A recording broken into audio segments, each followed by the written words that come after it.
But is this really the change our veterans need? Well, as someone who works on this full-time, Fox News contributor and CEO of Concerned Veterans for America, our friend Pete Hegseth. Good to see you, Pete. Good morning, Pete.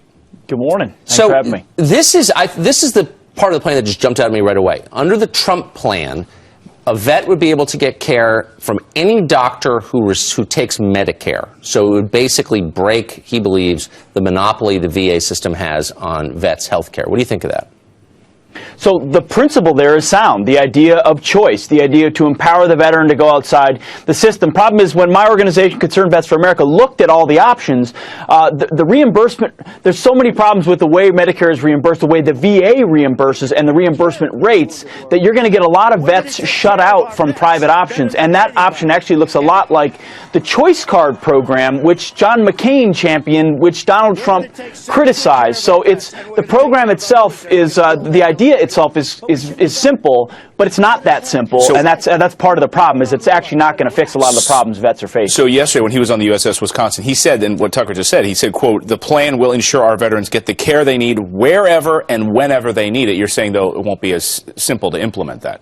Well, no, it won't be as simple to implement that, and the choice card that the VA is currently working is a great example of the fact that there's a lot more complicating underlying factors. You have to restructure VHA, which is the health delivery system. His plan doesn't even mention the word VHA or any sort of restructuring, and as a result, the incentives for the bureaucracy still within this will, I think, not allow the veteran the amount of choice they should have. Well, the bureaucracy, for all intents and purposes, has been a disaster. I mean, you know, starting from the top, the main headline coming out of this, or at least the first headline of many coming out of this, was Donald Trump saying, you know, he's going to go to the top and fire everybody.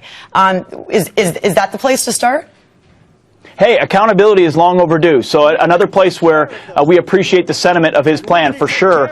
Executives, those throughout the organization have been way too protected for way too long. But you've got to have, again, the right kind of system so that they're set up to succeed as well. And there's no fundamental reform of VHA, changing it so it can be run as a healthcare system as opposed to bureaucracy. Because he may want to fire people, but right now the legislation isn't in place to allow him to fire people, and his plan doesn't say anything about that. So a year ago, I don't remember immigration or trade coming, you know, from the lips of any mainstream politician. There was not really a national debate on those questions. Trump talked about them in very non-specific terms, and now we're debating it. Do you think this will have the same effect? Will at least move VA to the center of the discussion? You know, I hope so, and I got to give Donald Trump credit for that from the beginning. He's been talking about vets, he's been talking about the VA, how he's going to be great and huge and fantastic for vets, which is all good. It's just then we get a three-page PDF plan that's very thin on any specifics or proposals and thick on rhetoric, which is a lot of what we've seen. So I give him credit for raising the issue.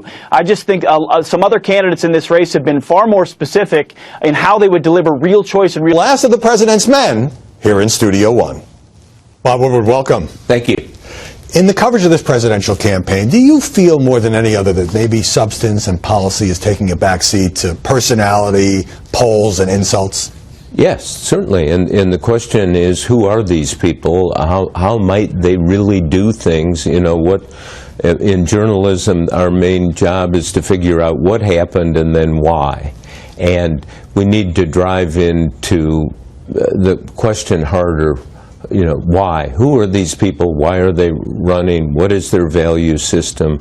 And I think it will be done, but it's going to take a lot of patience. And as you point out each week in the culture of the internet, driven, impatient speed, give it to me in 140 characters. On that point, depth doesn't get you there. On that point, you were on a rally. You were talking about Hillary Clinton, and you said this: we are going to find out that my newspaper, your network, all the news organizations, and everyone is going to do a 20,000-word, 30,000-word biography of every stage of her life.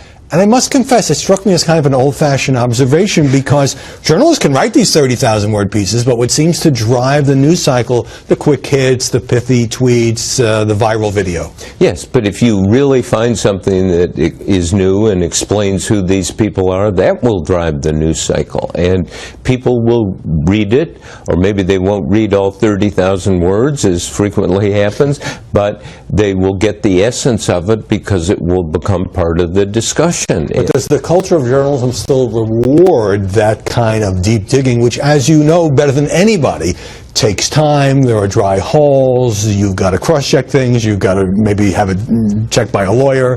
Does the culture of journalism still reward that? Yes, it does. And what's important is the readers and viewers reward it. I mean, at heart, people want to look at the president as somebody who's very serious, and what are the ideas driving them, and all of these questions that you can only answer with an in-depth excavation and biographical study. How would you cover Donald Trump, who not only seems to get a lot of attacks in the media, but that criticism from the media in many ways seems to make him stronger? Well, but if I were doing Trump, I'd do 50,000 words and do each deal and look at, how did he get his money? This is a guy who's been in the news for decades.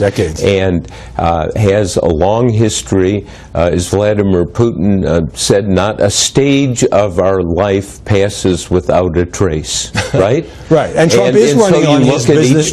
Trump is running on his business success. That's part of what he is selling to the country. Sure. So there's a lot of work to be done. In fact, with all of these candidates, in the end, if we talk about this after the election, I think we're going to say that we went back to the character studies, because you're not electing somebody, a soundbite. You're electing somebody who's a person, and we want to know that. So I'm sold on the idea, particularly after doing